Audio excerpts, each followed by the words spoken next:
That sense of conforming or connection, that is driven through wearing the right clothes or, looking the right way or dancing the right way, et cetera, whatever it was, those kinds of critiques would have really hit me hard in terms of like, oh, well, they told me that my socks were ugly or my shoes are ugly or whatever. And now, I'm the worst person on the planet.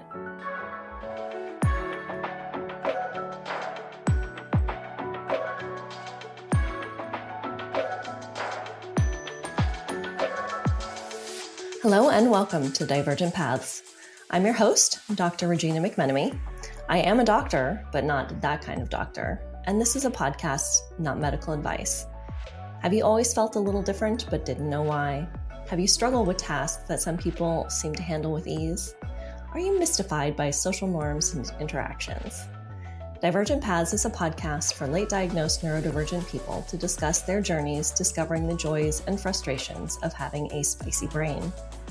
Our Everything You Need to Know series will take a deep dive into some of the common characteristics neurospicy individuals experience. Rejection Sensitive Dysphoria, or RSD, was one of the key concepts that helped me truly understand my spicy brain. RSD is a hypersensitivity to criticism and failure. Someone who experiences RSD might take any kind of correction to their behavior or work to have deeper meaning than it really does.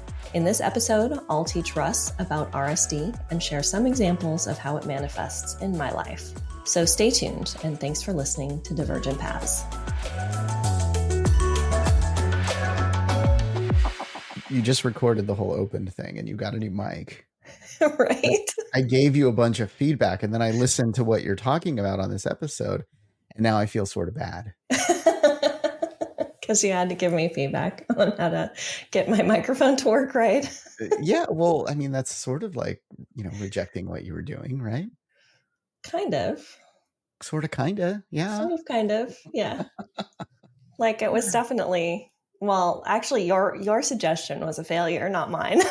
That's true. That's true. Mine was the big fail. But you, if you put the clip on, then we're good. Right. Yes. I'm yes. saying, we will modify. We will modify the equipment. Open the whole box, Regina. Come on. She left out the little mic clip, but that's okay. I did leave out the little mic clip. I used what I already had, and it is not as good as what came with the microphone. And we will fix it. Right. So now, now that made me feel a little bad. That flared it a little bit more than you. Okay. You just now I'm understanding the triggers, I guess. Okay. Yes. Now you got a better idea what the triggers are. Okay, so we can joke about this, which is great. I mean, I think it is, even it's a difficult topic. It's a serious topic. It's fun to have a little fun with things. It is. But let's talk science here. What is RSD? So RSD, rejection sensitive dysphoria, is a condition that causes people to experience extreme emotional responses to rejection, criticism, or failure. So someone who takes it really hard when somebody tells them that they did something wrong or that they need to fix something, or it could be any kind of, it could be anything can trigger it. So does RSD, is that always ADHD? So, yeah, it is not always associated with ADHD. Always. Okay. No, and fidgeting and the things that manifest from neurospicy brains are not well received in a lot of environments like school. So people who have a high hyperactivity, like physically manifested hyperactivity, people who need to tap, who need to move, who need to, we have more accommodated school spaces and classrooms now than we did, when you and I were kids. But those behaviors are not behaviors that those institutions tend to favor. So kids who are undiagnosed, who are in these types of environments, are open to more criticism just based on behaviors that they can't always control, right? Because we not going to change your spicy brain by not tapping your foot. Right. you know? So I think one of the reasons why we see this with people, and this is just my speculation, and this is not something necessarily that is research backed. Although I did find some interesting articles that I read about this, and some of the things that things that are said to people about this.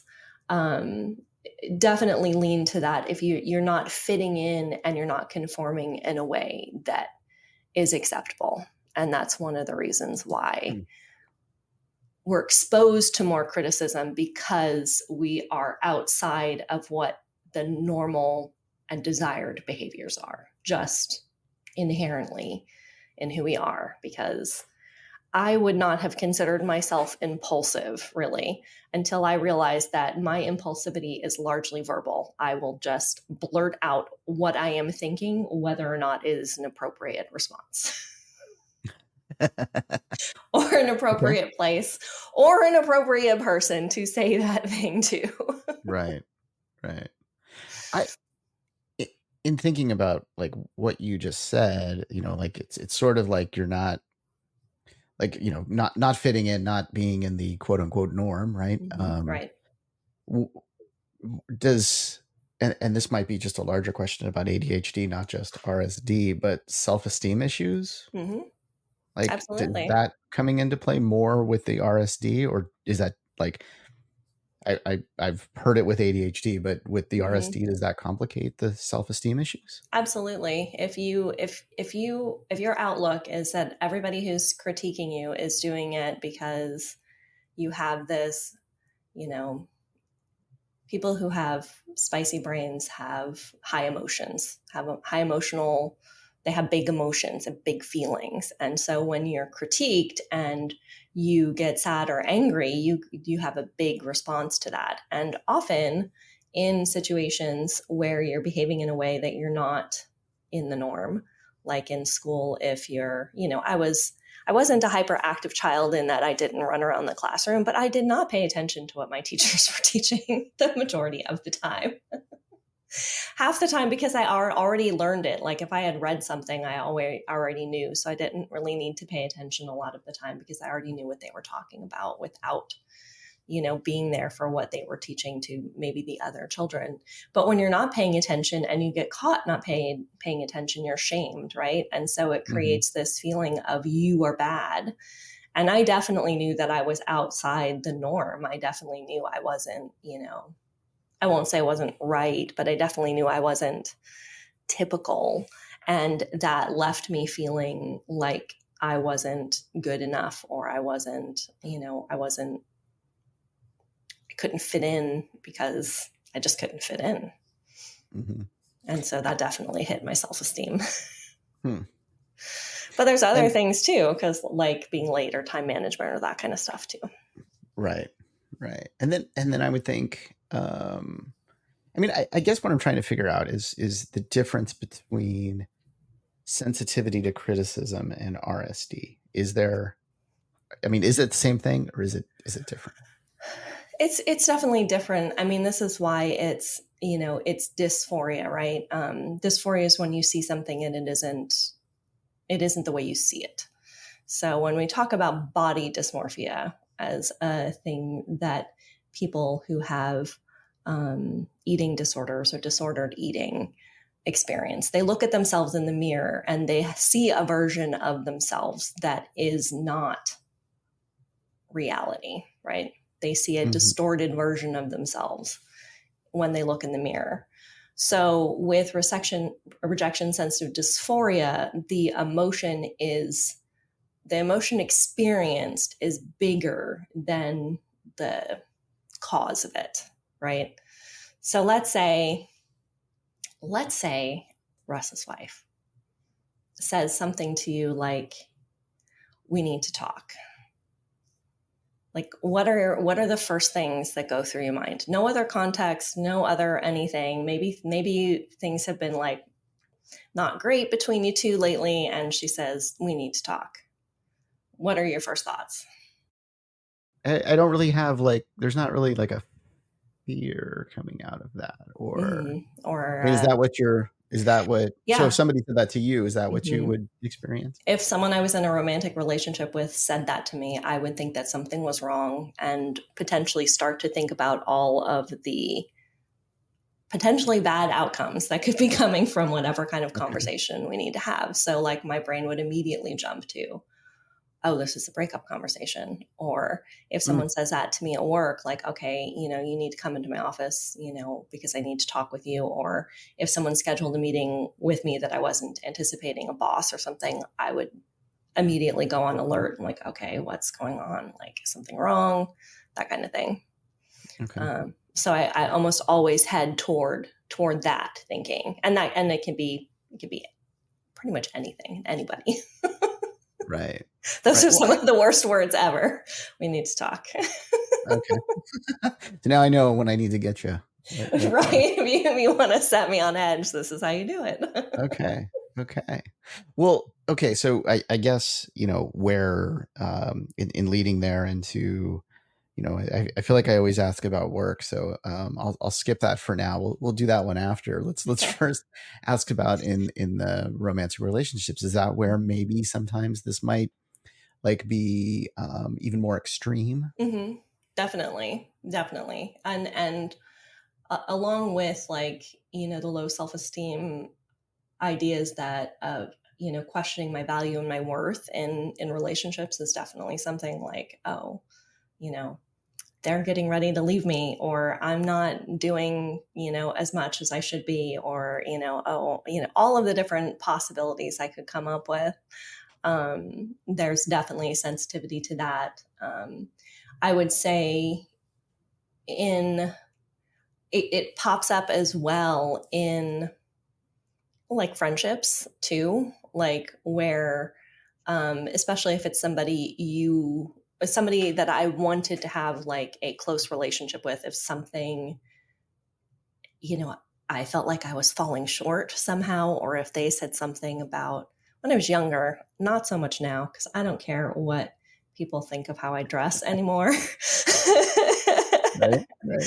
Okay. But when I was younger, and that sense of conforming or connection, that is driven through wearing the right clothes, or, looking the right way, or dancing the right way, et cetera, whatever it was, those kinds of critiques would have really hit me hard in terms of like, oh, well, they told me that my socks were ugly, or my shoes are ugly, or whatever, and now I'm the worst person on the planet. It goes to that Right. extreme. Well, yeah, I laugh at the what you wear, because not what you wear, but what, caring about other people wear right now, because all I wear is black t-shirts now. Right. I've given up on changing. Like why just, it's so much easier. Just wear a Right. black t-shirt. I think I've brought that up on Yeah, the we've show. actually talked about that when I Yeah. was talking about, My the thing. process that you go through when you get dressed in the morning, like the Yeah. different Yeah. things you consider. But that's another thing Exactly. that might also, and this is just dawning on me now, this is something that might add into that decision paralysis if you are at that stage where you're worried about what your friends wear, and you're worried about fitting in when you get up to get dressed in the morning to go to school. How much harder is it if you are experiencing rejection sensitive dysphoria? Let's say your friends didn't like the jacket you wore the day before. I have a very vivid memory in junior high, because junior high, or that's called middle school now, right? It's not junior high anymore. Right. But Agree. I still fall back into it. It was junior high. So somewhere in, I can't remember if it was, I think it was eighth grade. I had a lot of like my dad died when I was in eighth grade. So like eighth grade was an awful year for me for a lot of reasons. But I remember having done this like project with my mom where I had bought a denim jacket, and then we had gone to like secondhand stores, and we had thrifted a bunch of like really cool pins and stuff, and like decorated the jacket with a bunch of really cool pins and really, neat stuff. And I was so proud, and I was so excited to wear it. And I got on the bus to go to school, and my best friend was already on the bus, and she looked at me like I had three heads. And I was absolutely embarrassed for the rest of the day because of her reaction to it, to the point where I went into the bathroom and like stripped a bunch of the buttons off, pretty much when I got to school, because I couldn't handle her rejection in that moment. And, upon reflection, she was not a great friend. Right. Not sounding like it. Yeah. When I found my middle school friends. middle school friends is Oh, a little, it's a tough time for lots of different reasons. mhm. But when I found my yearbooks from that school, she had done this thing. She had said, "Oh, let's write these like funny, mean comments to each other all over our yearbooks." And she had written things in my yearbook, like "Everybody hates you, Regina," and "You suck," and all this stuff. And then, like, on reflection, 25 years later, when I came across the yearbook, I was like, "Oh, this wasn't a joke. She meant all these things." And Right. she was doing this because she didn't like me and she wanted to make sure I knew, but she wanted to do it in some sort of socially acceptable way. So if we were making fun of each other, it was appropriate. Not cool. Not cool. Not cool. Yeah, okay, so that also, I would think, I mean, having that experience where you have these external people judging you and saying negative things to you, that also builds up into you like sort of a self-criticism, right? And so Yeah. now you're dealing with that, which also, is Right. that coming with this, or is that complicating this? I think it's a combination of things. I think that a lot of people, especially people who are late diagnosed or self-diagnosed, who don't have systems in place and don't have, paperwork or assessment to help them understand themselves, or, a network of people to help them understand. I think that that negative self-talk ends up being really pronounced because you don't fit in. Like there's a TikTok video about how people who are neurospicy are zebras in a pack of horses, Mm. right? And so you look like a horse, kind of. You have the same body shape and you have the same, you're running on four legs and, similar. Mhm. You're similar Yeah. enough, but you have stripes and they don't have stripes and they don't understand why you have stripes. And probably if you're an animal, you smell a little weird and you act a little weird and like you're not you're not a horse, Right. you're a zebra, right? So if Right. you're a zebra and you're surrounded by horses, or you're surrounded by people who are also zebras but who have horse costumes on and they're masking, right? And they're hiding, then and you're not able to mask as much or you're not able to hide as much and you look more like a zebra than they do, then that self-doubt, that negative self-talk, what's wrong with me? How come I can't do this? Why am I like this? Right. Couple that with some big emotions and Yeah. Yeah. heightened emotions and heightened impulsivity. You were a teacher for a long time. I was a teacher for a long And time. you actually, if you look online, if you Google you on some of these professor websites, you get some amazing reviews, and some I people do said get some amazing really reviews. great things about you. Yeah. Okay, so we talked about some of the bad things that have been Mhm. said to you. Now, when you hear those good things, are you also very sensitive to those, and do you feel better about those, or are you less sensitive to those than others, you think? Like, Oh, that's a do you great get that question. little hit of like, "Oh, I'm pretty cool." That is a really good question. I think it's a combination. So I'll use an example from teaching. This is really good. Every year as a teacher, your students do student evaluations of your teaching, right? Mhm. Where they give you feedback. And what you saw are essentially a loose example of that are websites where people can go like rate my professor or whatever and can Right. comment on your teaching. Usually the students who end up doing that either have really good things to say or really bad things to say. Of course. It's like Like Yelp. that one, right? That Yeah. that is very much. But the evaluations that I got from my students that were things that I had like handed to them, to fill out. I overwhelmingly got positive evaluations through the years. I can count maybe in, I don't know how many classes I taught, hundreds and hundreds of students. I would get of, 24 to 30 students, sometimes one or two negative comments. And the negative comments weren't always like awful. There were a couple of times where students who I caught cheating. Oh, and that was your fault, right? Oh, yes. Who said awful things about me in the student evaluations. But like if it was something like, I don't know, even remotely negative, I would only remember that negative comment. I could have 23 positive student evaluations and I would remember the negative student evaluation. And that, I would say, is the dysphoria. Like I can't always see that it's this huge number of good and this small subset of negative, and my brain just goes straight to that. You're trash because this one student didn't like this one assignment you did. Yeah, I in business, I did that with some reviews. Like I generally, we like my company had like all 5 stars and it was great. And then, on occasion we would get somebody. But for me, I guess I sort of looked at that as, that person wasn't a great client. So Yeah. I think I was able to look past that. Yeah. So I guess that's the, and yeah, there's a difference with that too. I mean, these were anonymous, so I didn't always know who the students were. I mean, I could guess a lot of the times, like when they were the cheaters and they're like, she accused me of plagiarism and I didn't steal anything. And it's like, right. I knew who that was, right? Like, sometimes it was pretty cut and dry, but like I didn't always know. So I couldn't always be like, well, this student was getting a D and this is why, or this student got a D on that assignment that they didn't like.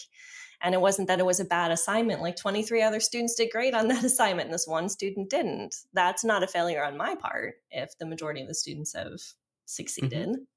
That's, one person, that's a failure for them. But because they're anonymous and you don't know it, right, that makes it harder because then you're guessing a little bit more. Right. Yeah. Right. But I'm sure by that point, you're teaching English, their writing styles, which one's which. I could differentiate by the end of a semester. My students wrote enough that I could a lot of the times know who was figure it out. Yeah. Who wrote what. There was a lot of times I could do that.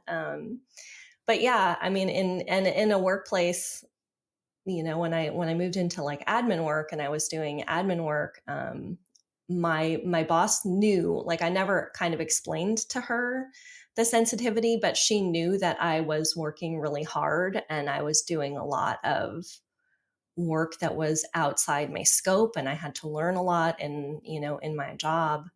And even when, I had a lot of things that I was juggling, and if I dropped something that she needed, she was very careful to not come to me and be like, where is this? And why haven't you gotten this done?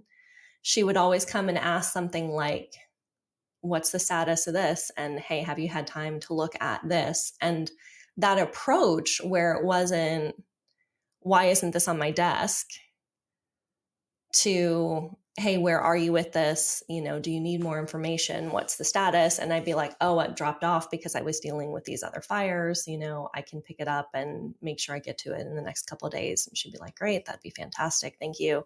That kind of thing. She was really good about how she approached me with things. And that made a really big difference. And that's what I've tried to teach, like my friends and my romantic partners, is like, if you're clear with me, if like I said, we need to have a talk, is something that's just going to send me right in 100 different directions all at once, and they're almost all of them are bad. Right. Well, so okay, so how we've asked, like in other episodes like this, we've asked, if you're the parent, or, you're the boss, or you're the coworker, or you're, the friend, whatever it is, or the romantic partner. How do you best handle this? Like, okay, we know the words not to say to you, we need to have a talk. So, You're now, still going but to text me that later. it's been 40 years and you've never said that to me. So I'm just, okay, 35 years. We'll 35 shrink years. that a little bit. Yeah, thanks. But we've never said that, and I didn't know that. Right.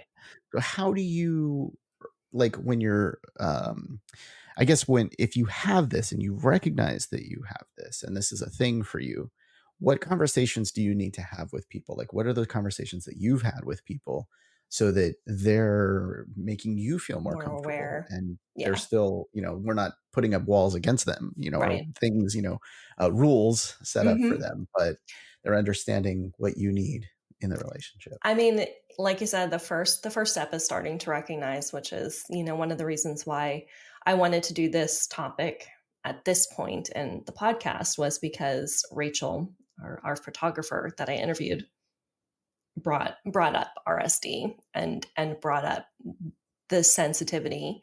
And I don't think we talked much in that interview about her RSD, but she's a creative, and I think I talked a little bit then about like what it's like to be creative and put like your creative work out there and see what other people have to say about it, right? That's that's a risk. Yeah, totally. So yeah, being able to understand, it takes some reflection, it takes some time. Something that's helping me is is probably number one would be being medicated. Because that calms down the tendency that my brain has to run off in 100 directions and to run off into all of those like bad outcomes, right? So that helps. But to try to take a breath and, take a moment before I react to things and before I react to something that someone has said. And so my daughter's dad one time said something to me along the lines of, I never let him forget this because it made me so mad. He said, I wasn't the kind of person who got things done. And I got, when I'm really, really mad, I don't react. I go absolutely silent. And I went absolutely silent because I was furious. Was this just with the two of you? Was this in a group? Like, what's the... It was just the two of us. Yeah, we were sitting, and he was upset because I hadn't taken some clothes to the secondhand store. They were in the back of my car, and I just hadn't. This is long before I had any idea I had ADHD. I had gotten them from the collect them up, get them to the car, get them in the car. I just hadn't gotten them to the secondhand store. I hadn't made the drop off yet. And he was essentially criticizing me because I hadn't done that when he thought I should have already have completed it. And to make such a broad sweeping statement to someone who has a PhD, who at the time was teaching 6 classes at 3 different schools and, keeping up with 200 students, all the while parenting at that time a toddler. And, she was alive and thriving and, It's a big enough job as it is, just right there. I mean, it really was. It was Uh-huh. really a lot. And to have him say, you're not the kind of person that gets things done was just, it still hurts. I turned red, like Russ can see me. I have completely flushed talking about this story because apparently I still have a lot of anger pent up about that. Apparently you do. You're going to call and yell at him later. Just a little flashback anger. Warn him. So, I mean, one thing I think about, like, so you're talking about, the creatives putting stuff out there, and we have the photographer putting her artwork out there, putting, you putting this podcast out there. I've been doing YouTube videos and podcasts and all this stuff, and I put it out there. I've only had one really like comment that kind of annoyed me on YouTube. It was somebody that said I was telling a story in this it was a YouTube short, and I was telling a story, and they said nobody cares about you or your story. And I was like, it kind of annoyed me. I'm like, right. Yeah. just what That a would jerk. annoy me Like, too. why be a jerk about it, Why do right? you have to So comment on this? Yeah. I just replied back, Dad? Question mark. And I felt good about it. I felt like that either made him feel bad or he got a laugh out of it. Right. What. Right. But Well, trolls are going to troll. exactly. Well, that's the thing. There's so many out there, especially, Mm-hmm. like Reddit, YouTube, like they can get Yeah. pretty vicious. Yeah. Although Reddit can be totally super supportive as well. I love Mm-hmm. like some of that about Reddit. But with with the YouTube comments and these, kind of bad things coming in, like how, if you're a creator or if you're somebody that's putting stuff out there, what advice do you have for that person when they're hearing potential negative feedback from these anonymous sources, much like your anonymous stuff that you heard before from your Right. Yeah. students? And I've gone through that too with other content that I put online and, getting feedback. I mean, in that case, I mean, I love what you did with that troll, because that's what that was. That was somebody making a comment for the sole purpose of hurting. Yeah. Of causing pain and like upset. So you can turn that on their heads. That's great. It takes a fair amount of self-confidence to be able to do that. And if you are overwhelmed with like negative comments, like let's say you mildly go viral or something like that, and you have Right. Just something, yeah. and you get an onslaught of those, um my best thing, like especially in an online environment, is just turn it off. Stop looking, and know that it can get really loud, and feedback can get really loud. But not all feedback needs to be taken to heart. Like, like I said, when I was teaching and I had like one student who hated an assignment, and then they probably didn't get a very good grade on that assignment. But, a whole class worth of other students that got value out of it. You don't know that that one voice that said that awful thing, or even if it's 100 voices that said the awful thing, you didn't have a bunch of other people who got a lot out of it that was positive. And, Well, like we mentioned earlier, like the I threw out Yelp when you were talking about either people love mhm. it or hate it. And unfortunately, a lot of people that don't, that love it don't actually get on there and comment. Mhm. It'd be nice Right. if more people actually made the positive comments. Like you think, oh, Yeah. I had this like horrible experience, so now I'm going to go to Yelp and complain. Well, I had a great Mhm. dinner last night. I'm going to go and review the restaurant that I went to because it was fantastic. And it's like that helps the business, helps you. And Yeah. I think like, I mean, I don't know. I guess now I'm turning this into a be kind commenters, but it's like if you're kind and constructive, like that's Right. fantastic, right? And that might I be think and that might be the biggest thing, like along with the emotion that comes with rejection sensitive dysphoria, right? That emotion, that gut punch you feel if you do have this heightened sense of, oh my God, this is awful. I failed because this person said this leaf in my painting wasn't quite the right color, whatever it is that they said. Being able to understand that there is criticism that you can grow from, right? And right. and a comment on your YouTube video that says nobody cares about your story isn't a comment that you can grow from. And Right. you being able to step away and step back and like let the feeling go through you, which is something that I'm still learning, like let those feelings pass, and then recognize that that person's intention wasn't to help you, that person's intention was just to be a jerk. But that somebody who's telling you, if they can communicate to it, let's say you're late and it's bothersome to them that you run late, if they were to couch it and say something like, it's really hard for me to make plans with you because you cancel, more often than you don't. And I need to have a little bit more stability. What ways can we make plans in a way that will support you, or something like that, rather than, oh my God, you're late again. And why are you always late? And how come you can't get out the door on time? Because these are things that people with invisible disabilities struggle with. Like, there are some days when I'm looking at my closet and I'm like, there's nothing in here I want to wear. And I have to convince myself that clothes are a thing I need to do so that I can function in the world.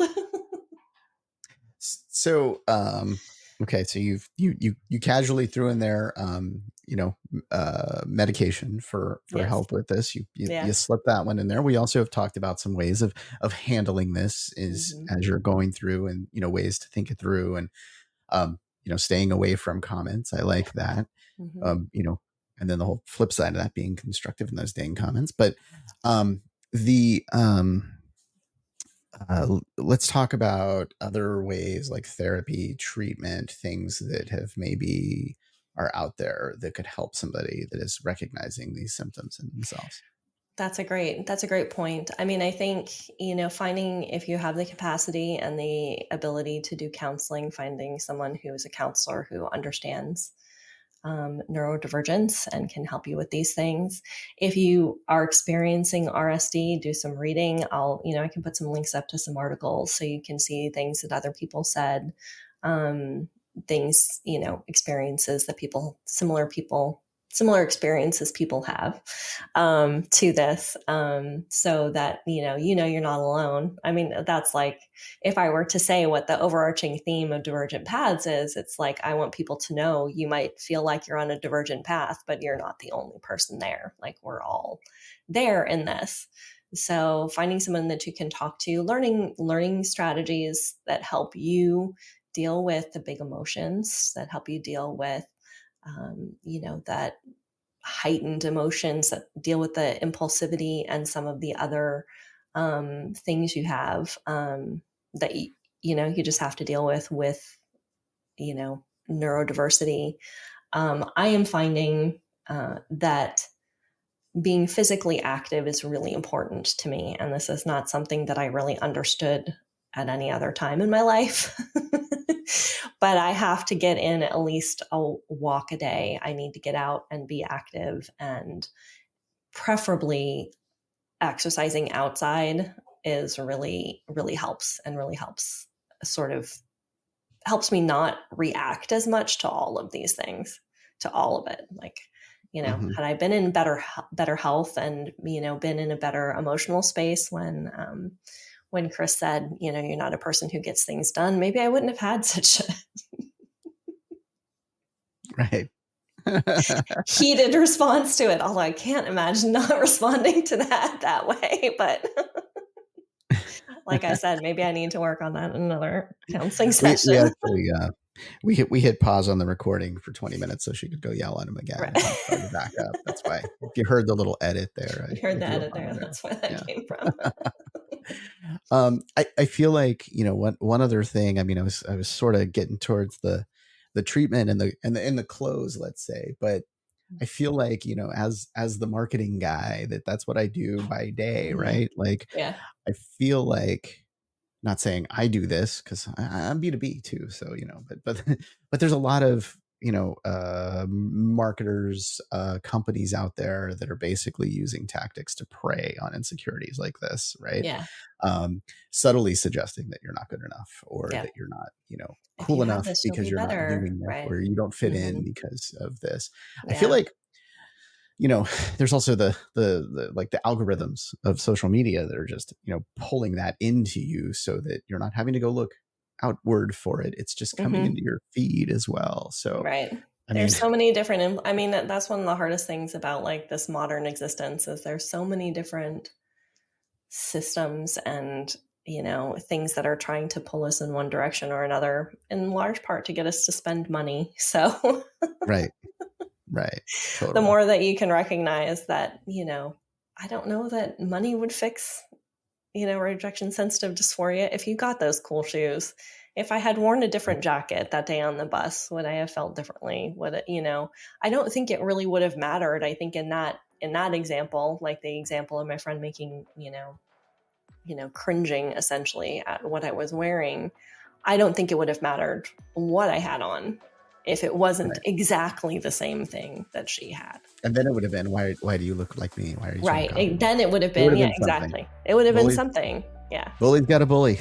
Yeah, it wouldn't have mattered. So like, it doesn't, those quick fixes, there are no quick fixes to this. Like the only way I think really to come to terms with rejection sensitive dysphoria or rejection sensitivity, you don't always have to have dysphoria. You don't have to go that far. You can just be sensitive to rejection too.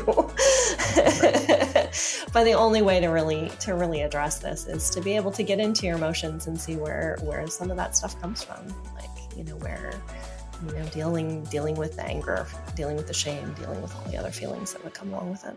I can't wait to talk about our next topic, whatever that's going to be. I know. We'll see what our next path is for everything you need to know about.